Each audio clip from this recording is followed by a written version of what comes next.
విన్నాను స్వప్న గారు వాళ్ళు చెప్పగా దట్ మన అశ్విని దత్ గారి శ్రీమతి గారు వాళ్ళందరూ కంగారు పడుతున్నారంట. అంటే ఇంత సినిమా తీసేశారు, అసలు ఈ సినిమా హిట్ అవుతుందో లేదో, ఆడుతుందో లేదో అని అనుకుంటున్నటువంటి ఆ టైంలో 3 ఏళ్ల కుర్రాడొచ్చి మానవ నాకు కూల్ డ్రింక్ ఇవ్వా అని అడిగారట.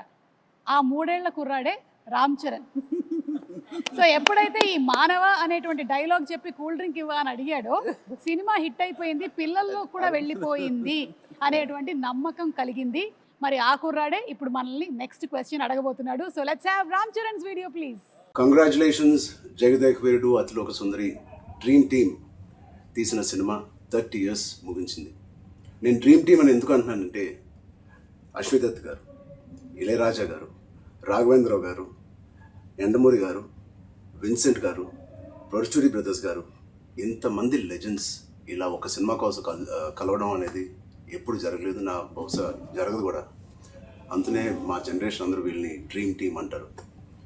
నాకు చిన్నప్పుడు మెమరీస్, బహుశా నాకు హనుమాన్ మీద భక్తి ఎప్పుడు మొదలైందో తెలియదు, కానీ ఖచ్చితంగా నేను చెప్పగలుగుతాను జై చిరంజీవ జగదేక వీర సాంగ్ నుంచి మొదలైంది ఏమో.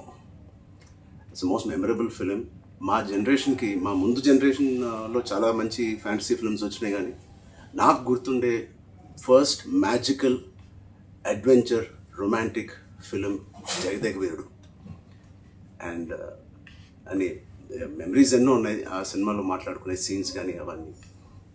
బట్ ఆఖరిలో దేవకన్యగా వెళ్ళిపోతున్న శ్రీదేవి గారు మామూలు మనిషిగా మారిపోవడానికి ఆ రింగ్ తీసి వాటర్లో పడేసినప్పుడు ఒక చేప మింగేస్తుంది. మాకు తెలుసుకోవాలని ఉంది, ఆ రింగ్ ఏమైంది, ఆ చేప ఏమైంది. 30 సంవత్సరాలు అయింది, మా ఎవరికి తెలియదు. ఇప్పుడు ఆ రింగ్ ఎక్కడ ఉంది, ఆ చేప ఎక్కడ ఉంది, దీనికి జవాబు ఒక్కలే ఇవ్వగలుగుతారు, మిస్టర్ నాగశ్విన్ గారు. నాగశ్విన్ మా జనరేషన్కి త్వరలో ఒక మంచి జవాబు ఇవ్వాలని డిమాండ్ చేస్తున్నాం, అడగట్లేదు. Thank you so much. అంటే లైక్ ఫాదర్ లైక్ సన్. ఇది తెలియకుండా అదే నేను అన్నమాట ఇది ఎగ్జాక్ట్లీ. Absolute no clue. ఇందాక అనుకుంటా నెక్స్ట్ జనరేషన్ సినిమా చేసి ఎవరెవరు ఏంటి అన్నప్పుడు సార్ ఆన్సర్ చాలా సింక్ లో ఉంది. Nag Ashwin be ready. Like father like son Chiranjeevi గారు ఏదైతే చెప్పారో అదే రామ్ చరణ్ రిపీట్ చేశారు. నీ గడ్డానికి నా గడ్డానికి పోటీ నాగేశ్వన్.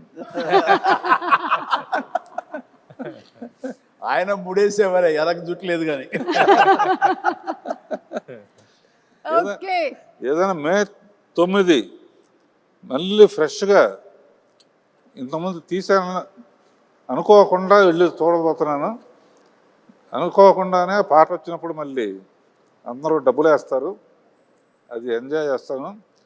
కొన్ని అద్భుతాలు జరిగినప్పుడు ఆనంద బాష్పాలు అంటారే, థియేటర్లో వెనక నుంచి చూస్తూ ఉంటే పాటకు డబ్బులు వేస్తూ ఉంటే ఆ కడప నీళ్ళు వచ్చేస్తాయి.